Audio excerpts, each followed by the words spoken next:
Hello everyone, welcome to another lecture on the history of anesthesia. So in this lecture, we are going to talk about the inhalation anesthetic era. So previously we talked about the prehistoric era. In the earlier times, people used opium, mandrake, alcohol for sedation, for pain relief. Now from the 19th century onwards, with the beginning of inhalation anesthetic era. So in this lecture, we are going to particularly focus on this era. So let's get started. History of anesthesia, inhalation anesthetic era. Moving ahead.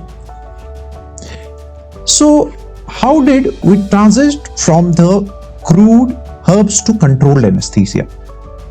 Okay, so earlier you got an idea what was there. Now we transit to the controlled anesthesia, in which the sensitiveness and unconsciousness of the patient could be controlled. This was possible because of the formal discovery of inhaled gases like nitrous oxide, ether, and chloroform. Now, moving ahead. So first, we are going to talk about our first inhaled gas, that is nitrous oxide, also known as the laughing gas. It was synthesized by Joseph Priestley in the year 1772. Joseph Priestley is also known for the discovery of oxygen. In 1799, Humphrey Davy explores its anesthetic potential. So he saw that it could be used as an anesthetic, but its primary use at that time remained as an source of entertainment in laughing gas parties. In one of these parties, a dentist, Horace, noticed that why don't we just use this as in the surgery, like in the tooth extraction. So he was successful in it. He noticed it is euphoric effect, but it also brought some limitations with it, like it was required in high doses. It had slow anesthetic property. It was a weak anesthetic, and also it was short-lived. Now moving ahead to our next inhaled gas, that is ether. So ether was synthesized by Valerius Scordius, and in 1842 Crawford Long used ether for surgery but do not publicize his work, and the contribution for the first public demonstration goes to William T.G. Morton. He demonstrated it in surgery in a tumor extraction at Massachusetts General Hospital, also known as the ether dome.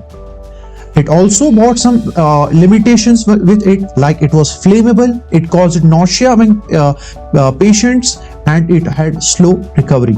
Moreover, it also revolutionized the surgery. Like now the surgeons could perform complex procedures. Earlier, the surgeries which were limited to just amputation and there was a mild analgesia. Now the patients could experience a pain-free surgery.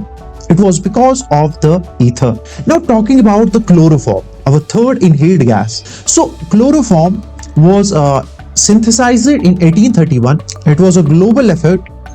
In 1843, James Young Simpson discovered its anesthetic properties and introduced it for obstetrics. But at that time, it was not socially accepted.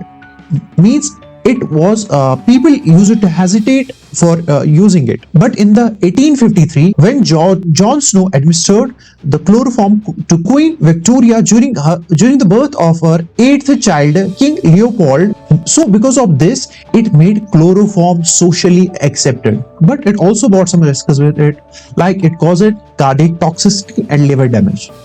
It also brought some advantages over the others, like it had faster onset, it was non-flammable, and was required in a smaller dose. Now moving ahead. So if we overlook the inhaled anesthetic era, we see that it had a major impact on surgery. Earlier surgeries were brutal, quick, and limited, like the amputations only, right? Now the surgeons could perform complex, lengthy procedures like the abdominal surgeries. As one of the surgeons who attended the famous ether dome surgery said that the worst degradation of surgery was its pain.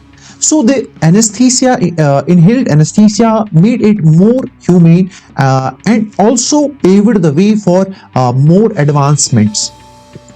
So now let's talk about the legacy or the contribution of the inhalation era to the modern anesthesia.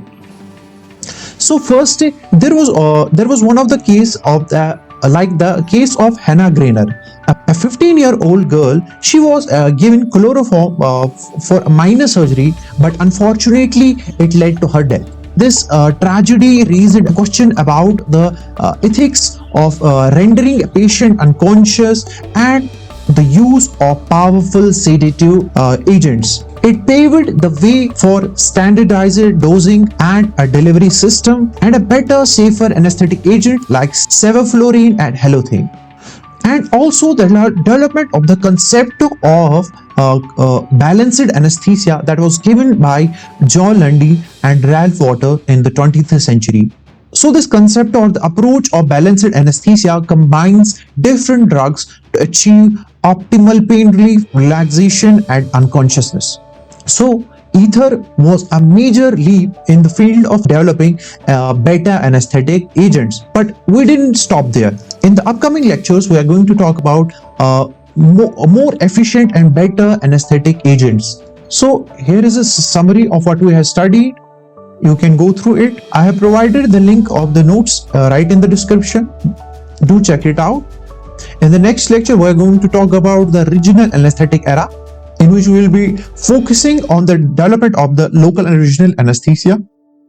Thank you for joining me today on this beautiful journey of history of anesthesia. I hope you enjoyed this lecture. See you in the next lecture. Till then, keep learning.